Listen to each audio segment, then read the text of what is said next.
ಓಂ ಶ್ರೀ ಸಾಯಿರಾಮ್. ಸತ್ಯಸಾಯಿ ವಾಹಿನಿ ಅಧ್ಯಾಯ 2. ಸತ್ಯದಿಂದ ಸತ್ಯದ ಕಡೆಗೆ.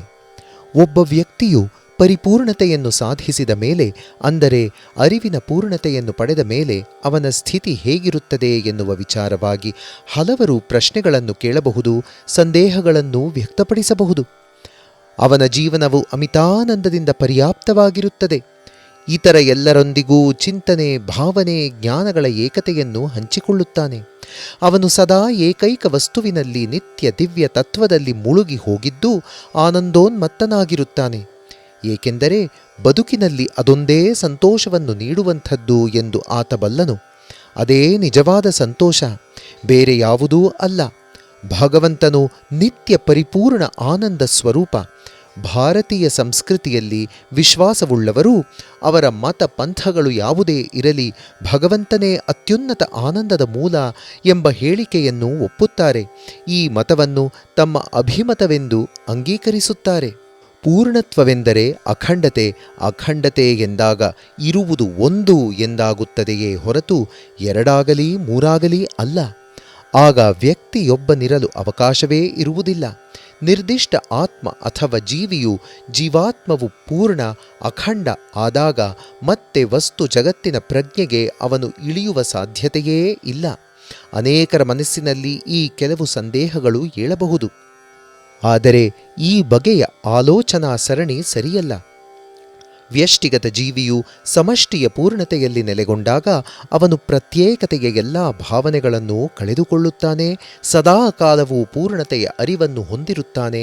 ಅನೇಕವನ್ನು ಒಳಗೊಂಡ ಏಕವನ್ನು ಅವನು ಅರಿಯುತ್ತಾನೆ. ಪ್ರತಿಯೊಂದು ಬಿಡಿಯ ಸತ್ಯವು ಒಂದು ಅಖಂಡ ಆತ್ಮದ ಸತ್ಯವೇಯೇ ಎಂದು ಆಗ ಅವನು ಅರ್ಥ ಮಾಡಿಕೊಳ್ಳುತ್ತಾನೆ. ಅವನು ವ್ಯಕ್ತಿಗಳ ನಡುವೆ ಪ್ರತ್ಯೇಕತೆಯ ಭಾವನೆಯನ್ನೇ ತೋರಿಸುವುದಿಲ್ಲ. ಪ್ರತಿಯೊಂದು ವಸ್ತುವಿನ ಮತ್ತು ಜೀವಿಯ ತಿರುಳು ಎಂಬುದಾಗಿ ಅವನು ತಿಳಿದುಕೊಂಡ ದೈವತ್ವವು ತಾನೇ ಆಗಿರುವ ದೈವತ್ವವೇ ಎಂದು ಅವನಿಗೆ ಈಗ ಅರ್ಥವಾಗುತ್ತದೆ. ಆದ್ದರಿಂದ ಅವನ ಆನಂದ ಇನ್ನೂ ಹೆಚ್ಚು ಆಳವಾಗುತ್ತದೆ. ಆಗ ಅವನಿಗೆ ಪ್ರತ್ಯೇಕತೆಯು ಹೇಗೆ ತಾನೇ ಅನುಭವಕ್ಕೆ ಬಂದಿತು? ಇಲ್ಲ, ಸಾಧ್ಯವೇ ಇಲ್ಲ. ಆ ಆನಂದದ ಕಿರಣಗಳು ಎಲ್ಲ ವಲಯಗಳನ್ನೂ ಬೆಳಗುತ್ತವೆ. ಋಷಿಗಳು, ತಪಸ್ವಿಗಳು ಆನಂದವನ್ನು ಅರಿತರು. ಸುಲಭವಾಗಿ ಅರ್ಥವಾಗುವ ಭಾಷೆಯಲ್ಲಿ ಆ ಅನುಭವವನ್ನು ಅವರು ಜಗತ್ತಿಗೆ ತಿಳಿಯಪಡಿಸಿದರು. ತಲುಪಲು ಸಾಧ್ಯವಿಲ್ಲದ ಚಂದ್ರನನ್ನು ಅದು ಕಾಣುತ್ತಿರುವ ಕಡೆಗೆ ಬೆರಳು ಮಾಡಿ ತೋರಿಸಿ ತಿಳಿಯಪಡಿಸಲು ಸಾಧ್ಯವಿದೆ. ಹಾಗೆಯೇ ಮನಸ್ಸಿಗೂ ಮಾತಿಗೂ ನಿಲುಕದಂತೆ ಇರುವ ಸತ್ಯವನ್ನು ಜನರ ಗಮನಕ್ಕೆ ಅವರವರ ಪ್ರಜ್ಞಾಸ್ಥಿತಿಗೆ ಅನುಗುಣವಾಗಿ ಒದಗಿಸಿಕೊಟ್ಟರು. ಅವರ ಬೋಧನೆಗಳು ಸರಳವಾಗಿದ್ದುದು ಮಾತ್ರವಲ್ಲ, ಅರಿವಿನ ಎಲ್ಲ ಹಂತಗಳ ಎಲ್ಲ ಶಿಕ್ಷಣ ಕೊಟ್ಟು ಮೇಲೇರಿಸಬೇಕಾಗಿದ್ದುದರಿಂದ ವೈವಿಧ್ಯಪೂರ್ಣವಾಗಿದ್ದುವು. ಒಂದು ಸಣ್ಣ ಉದಾಹರಣೆ. ವ್ಯಕ್ತಿಗೆ ಈ ಪುಟ್ಟ ಶರೀರವು ತನ್ನದು ಎಂಬ ತಿಳಿವು ಬಂದಾಗ ಸಂತೋಷವಾಗುತ್ತದಲ್ಲವೇ? ಆಮೇಲೆ ತನಗೆ ಒಂದಲ್ಲ 2 ಶರೀರಗಳಿವೆ ಎಂದು ತಿಳಿದಾಗ ಸಂತೋಷವು 2ರಷ್ಟರಾಗಬೇಡವೇ? ಅದೇ ರೀತಿಯಲ್ಲಿ ತನಗೆ ಇನ್ನೂ ಅನೇಕಾನೇಕ ದೇಹಗಳಿವೆ ಎಂದು ತಿಳಿದುಕೊಂಡಾಗ ಅಷ್ಟಷ್ಟು ಅವನ ಸಂತೋಷ ಅಧಿಕವಾಗುತ್ತಲೇ ಹೋಗುತ್ತದೆ. ಇಡೀ ವಿಶ್ವವೇ ಒಂದು ದೇಹವೆನಿಸಿ ವಿಶ್ವ ಪ್ರಜ್ಞೆಯು ತನ್ನ ಅರಿವಿನ ಭಾಗವಾದಾಗ ಆ ಆನಂದವು ಪೂರ್ಣವಾಗುತ್ತದೆ. ಈ ಬಹುಳತಾ ಪ್ರಜ್ಞೆಯನ್ನು ಪಡೆಯಬೇಕಾದರೆ ಅಹಂಕಾರ ತುಂಬಿದ ಸೀಮಿತ ಕಾರಾಗೃಹದ ಗೋಡೆಗಳನ್ನು ಒಡೆದು ಹಾಕಬೇಕು. ಅಹಂ ತನ್ನನ್ನು ಆತ್ಮದೊಂದಿಗೆ ಸಮೀಕರಿಸಿದಾಗ ಮೃತ್ಯುವು ನಾಶವಾಗುತ್ತದೆ. ಅಹಂ ಏಕೈಕ ಪರಿಪೂರ್ಣದೊಂದಿಗೆ ಸಂವಾದಿತ್ವವನ್ನು ಸಾಧಿಸಿದಾಗ ದುಃಖವು ಮಾಯವಾಗುತ್ತದೆ. ಅದು ಜ್ಞಾನದೊಂದಿಗೆ ವಿಲೀನಗೊಂಡಾಗ ಭ್ರಮೆಯು ಪರಿಹಾರವಾಗುತ್ತದೆ. ಭೌತಿಕ ವ್ಯಕ್ತಿ ತತ್ವವು ಭ್ರಮೆಯಿಂದ ಉತ್ಪನ್ನವಾಗುತ್ತದೆ. ಆ ಭಾವನೆಯನ್ನು ಉಂಟು ಮಾಡುವ ಈ ದೇಹವು ಮೇರೆಯಿಲ್ಲದ ಸಾಗರದಲ್ಲಿ ಸದಾ ವಿಕಾಸಗೊಳ್ಳುತ್ತಿರುವ ಒಂದು ಪರಮಾಣು ಮಾತ್ರ. ನನ್ನಲ್ಲಿರುವ 2ನೆಯ ವಸ್ತುವು ಇನ್ನೊಂದು ರೂಪ, ಅಂದರೆ ದೇಹಸ್ಥವಾದ ಆತ್ಮ. ನನ್ನ ಅಹಂಕಾರವು ನನ್ನೊಳಗಿರುವ ಆತ್ಮದಲ್ಲಿ ವಿಲೀನಗೊಂಡಾಗ ಅಜ್ಞಾನವು ತನಗೆ ವಿರುದ್ಧವಾದ ಜ್ಞಾನವು ಉದಿಸಿದುದರಿಂದಾಗ ಮಾಯವಾಗುತ್ತದೆ. ಕಾಲ ಉರುಳಿದಂತೆ ಮನುಷ್ಯನ ಆಲೋಚನಾ ಶಕ್ತಿಯು ಪಕ್ವವಾದ ಹಾಗೆ ಎಲ್ಲ ಚಿಂತನೆಗಳು ಈ ನಿರ್ಣಯಕ್ಕೆ ಬರಬೇಕೆನ್ನುವುದರಲ್ಲಿ ಸಂದೇಹವಿಲ್ಲ. ಒಂದು ಮರದ ಹಣ್ಣುಗಳನ್ನು ಗಮನದಲ್ಲಿರಿಸಿಕೊಂಡು ಅದರ ಮೌಲ್ಯವನ್ನು ಅಂದಾಜು ಮಾಡಲಾಗುತ್ತದೆ. ನಿದರ್ಶನಕ್ಕೆ ವಿಗ್ರಹಾರಾಧನೆಯನ್ನು ತೆಗೆದುಕೊಳ್ಳಿ. ನೀತಿವಾದಿಗಳು, ತತ್ವಶಾಸ್ತ್ರಜ್ಞರು, ಅನುಭವಿಗಳು, ಭಕ್ತಿ ಮಾರ್ಗದ ಸಾಧಕರು, ಜಗತ್ತಿನ ಎಲ್ಲ ಭಾಗಗಳಲ್ಲಿರುವ ಸಜ್ಜನರು ಎಲ್ಲರೂ ವಿಗ್ರಹಾರಾಧನೆಯು ತುಂಬ ಪ್ರಯೋಜನಕರವಾದದ್ದು ಎಂದು ಒಪ್ಪಿಕೊಂಡಿದ್ದಾರೆ. ಎಲ್ಲಿಯವರೆಗೆ ಭೌತಿಕ ದೇಹ ಮತ್ತು ವಸ್ತುಗಳ ಬಗೆಗೆ ಮೋಹ ಉಳಿದಿರುತ್ತದೋ ಅಲ್ಲಿಯವರೆಗೆ ಕುರು ಹೊಂದನ್ನು ಪೂಜಿಸುವುದು ಅತ್ಯಗತ್ಯವಾಗುತ್ತದೆ. ಅದು ಒಂದು ದಾರಿ. ಆದರೆ ಅದನ್ನು ಅನೇಕರು ಮೂಢನಂಬಿಕೆ ಎಂದು ಹೀಯಾಳಿಸುತ್ತಾರೆ. ಅದು ಸರಿಯಲ್ಲ. ಹಾಗೆ ನಿರಾಕರಿಸುವುದು ಸರಿಯಾದ ಕ್ರಮವಲ್ಲ. ಅದು ಅವಿವೇಕದ ಪ್ರದರ್ಶನ ಅಷ್ಟೇ. ವ್ಯಕ್ತಿಯು ತಾನು ದೇಹವೆಂದು ನಂಬುವುದೂ ಕುರುಡು ನಂಬಿಕೆಯೇ ತಾನೇ. ದೇಹವು ಶಾಶ್ವತವಾಗಿ ಎಂದೆಂದಿಗೂ ಇರುತ್ತದೇನೋ? ಅದು 9 ರಂಧ್ರಗಳಿರುವ ಒಂದು ಚರ್ಮದ ಬೊಂಬೆಯಲ್ಲವೇ? ಜೀವವು ಇದರೊಳಗೆ ಎಂತಹ ಅಪಾಯಕರ ಪರಿಸ್ಥಿತಿಯಲ್ಲಿ ಸಿಲುಕಿರುತ್ತದೆ ಎಂದರೆ, ದೇಹವು ಕುಸಿದು ಬೀಳುವುದಕ್ಕೆ ಕೇವಲ ಒಂದು ಸೀನು ಕಾರಣವಾಗಬಹುದು. ಈ ಜಗತ್ತಿನ ಸತ್ಯವನ್ನು ನಂಬಿಕೊಂಡು ಜನರು ನಡೆಸುವ ಬದುಕನ್ನು ಇನ್ನೊಂದು ಕುರುಡು ನಂಬಿಕೆ ಎಂದು ಕರೆಯಬೇಡವೇ? ಅಧಿಕಾರವೋ ಹೇರಳವಾದ ಧನ ಸಂಪತ್ತಿಯೋ ಇರುವ ಜನರು ತಮಗೆ ತಾವೇ ಕೊಟ್ಟುಕೊಳ್ಳುವ ಪ್ರಾಮುಖ್ಯವೂ ಇನ್ನೊಂದು ಮೂರ್ಖತನವಲ್ಲವೇ? ಆದರೆ ಒಳಗಿರುವ ಸತ್ಯವಾದ ಆತ್ಮದಲ್ಲಿ ನಂಬಿಕೆಯ ಆಧಾರದಿಂದ ಮಾಡಿದ ಕೆಲಸಗಳನ್ನು ಅವಿವೇಕದ ಕೆಲಸವೆಂದು ಭಾವಿಸಬಾರದು, ಕುರುಡು ನಂಬಿಕೆಯೆಂದು ಹೇಳಲಾಗದು. ವ್ಯಕ್ತಿಯು ಕೊಡುವ ಪ್ರತಿಯೊಂದು ಅಭಿಪ್ರಾಯಕ್ಕೂ ಸೂಕ್ತ ಕಾರಣಗಳನ್ನು ಕೊಟ್ಟ ಪಕ್ಷದಲ್ಲಿ ಎಲ್ಲರೂ ಸಂತೋಷಪಡುತ್ತಾರೆ. ತನಗೆ ಇಷ್ಟವಾಗದ ಎಲ್ಲವನ್ನೂ ಮೂಢನಂಬಿಕೆಗಳೆಂದು ತಳ್ಳಿ ಹಾಕುವುದು ಅವಿವೇಕದ, ದುರಹಂಕಾರದ ಕುರುಹು. ಭಗವಂತನ ಒಂದು ರೂಪವನ್ನು ಕುರಿತು ಧ್ಯಾನ ಮಾಡದೆಯೇ ಭಗವಂತನನ್ನು ಪ್ರೇಮಿಸುವುದಾಗಲಿ ಸ್ತುತಿಸುವುದಾಗಲಿ ನಮಗೆ ಅಸಾಧ್ಯವಾಗುತ್ತದೆ. ಇದು ಬದುಕಿರಲು ಉಸಿರಾಟವಿರುವಷ್ಟೇ ಮುಖ್ಯವಾಗಿದೆ. ಅದು ಜೀವನ ಎಂಬ ಪ್ರಕ್ರಿಯೆಯಲ್ಲಿ ಒಂದು ಅಗತ್ಯ ಹಂತ. ಅದನ್ನು ಅಷ್ಟು ಮಟ್ಟಿಗೆ ಒಪ್ಪಿಕೊಳ್ಳಲೇಬೇಕು. ಬಾಲ್ಯವು ವಾರ್ಧಕ್ಯದ ತಂದೆ. ಮುಪ್ಪು ಶೈಶವವನ್ನಾಗಲಿ ಬಾಲ್ಯವನ್ನಾಗಲಿ ಕೆಟ್ಟುದೆಂದು ಹೀಯಾಳಿಸಬಹುದೇನೋ? ದಿವ್ಯ ತತ್ವವನ್ನು ಅನುಭವಕ್ಕೆ ತಂದುಕೊಳ್ಳಬೇಕಾದರೆ ಅನೇಕರಿಗೆ ವಿಗ್ರಹಾರಾಧನೆಯು ತುಂಬ ದೊಡ್ಡ ಸಹಾಯವಾಗಿದೆ. ಅಂದ ಮೇಲೆ ಆಧ್ಯಾತ್ಮಿಕ ಸಾಧಕನೂ ತಾನೇ ಆ ಹಂತವನ್ನು ಹಾದು ಅದರಿಂದ ಪ್ರಯೋಜನಗಳನ್ನು ಪಡೆದು ಬಂದಿರುತ್ತಾ ವಿಗ್ರಹಾರಾಧನೆಯನ್ನು ಹೇಗೆ ತಾನೇ ಅಳಿಯಲು ಸಾಧ್ಯ? ಅದು ನಿಜವಾಗಿಯೂ ತಪ್ಪಾಗುತ್ತದೆ, ಅನುಚಿತವಾಗುತ್ತದೆ. ಪರತತ್ವದ ಕಡೆಗೆ ಸಾಗುವ ಭಾರತೀಯ ಯಾತ್ರೆಯು ಅಸತ್ಯದಿಂದ ಸತ್ಯದ ಕಡೆಗೆ ಹೋಗುವುದಿಲ್ಲ. ಅದು ಸತ್ಯದಿಂದ ಪರಸತ್ಯದ ಕಡೆಗೆ ಹೋಗುವ ಯಾತ್ರೆ. ಅಸಮಗ್ರ ಸತ್ಯದಿಂದ ಸಮಗ್ರ ಸತ್ಯದ ಕಡೆಗೆ, ಖಂಡ ಸತ್ಯದಿಂದ ಪೂರ್ಣ ಸತ್ಯದ ಕಡೆಗೆ ಸಾಗುವುದು. ಕಾಡಿನ ದೂರದ ಮೂಲೆಗಳಲ್ಲಿ ವಾಸಿಸುವ ಅಸಂಸ್ಕೃತ ಬುಡಕಟ್ಟು ಜನರೂ ದೈವದ ಅತಿಸ್ಥೂಲ ರೂಪವನ್ನು ಪೂಜಿಸುತ್ತಾರೆ. ಅವರಿಂದ ಮೊದಲುಗೊಂಡು ಅತ್ಯಂತ ಉನ್ನತ ನೆಲೆಯನ್ನು ತಲುಪಿ ಪರಿಪೂರ್ಣ ತತ್ವವನ್ನು ಆರಾಧಿಸುವ ಸಾಧಕನವರೆಗೆ ಪ್ರತಿಯೊಬ್ಬರ ಪರಿಶ್ರಮವೂ ಸಾಧನೆಯೇ. ಅಂತಹ ಒಂದೊಂದು ಪ್ರಯತ್ನವೂ ಪ್ರಗತಿಯಲ್ಲಿ ಒಂದು ಹೆಜ್ಜೆ ಮುಂದಕ್ಕೆ ಒಯ್ಯುತ್ತದೆ. ಪ್ರತಿಯೊಬ್ಬ ಜೀವಿಯನ್ನೂ ಒಂದು ಪಕ್ಷಿಗೆ ಹೋಲಿಸಬಹುದು. ಅದು ದೀರ್ಘವಾಗಿ ಎತ್ತರಕ್ಕೆ ಆಕಾಶದಲ್ಲಿ ಹಾರಾಡಬಹುದು. ಕೊನೆಗೆ ಸೂರ್ಯನ ವೈಭವೋಪೇತ ಮಂಡಲದವರೆಗೂ ಹಾರಿ ಹೋಗುವ ಹಂತವೂ ಬರಬಹುದು. ನಿಸರ್ಗದ ಮೂಲಭೂತ ಸತ್ಯವೆಂದರೆ ಅನೇಕದಲ್ಲಿ ಏಕತೆ. ಅದೇ ಅರಿವಿಗೆ ಕೀಲಿಕೈ. ಭಾರತೀಯರು ಈ ಸತ್ಯವನ್ನು ಅರಿತರು. ಈ ಕೀಲಿಕೈಯನ್ನು ಭದ್ರವಾಗಿ ಹಿಡಿದರು.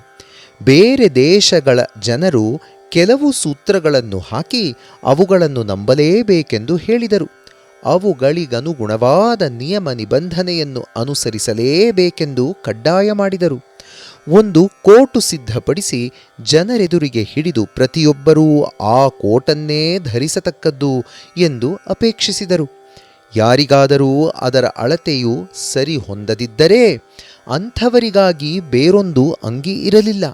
ಅಂಥವರು ಕೊರೆಯುವ ಚಳಿಯಿಂದ ತಮಗೆ ರಕ್ಷಣೆ ಕೊಡಲು ಕೋಟೇ ಇಲ್ಲದೆ ಬದುಕಿರಬೇಕಾಗಿತ್ತು. ಭಾರತೀಯ ಮಾರ್ಗ ಬೇರೆ ರೀತಿಯದು. ಪ್ರತಿಯೊಂದು ಭಾವನೆ, ಆಲೋಚನೆಗಳಿಗೂ ಇಚ್ಛೆ ಮತ್ತು ಕಾರ್ಯವಿಧಾನಗಳಿಗೂ ಅವರು ನಿರ್ದಿಷ್ಟ ನಾಮರೂಪವನ್ನು ಒದಗಿಸಿದರು.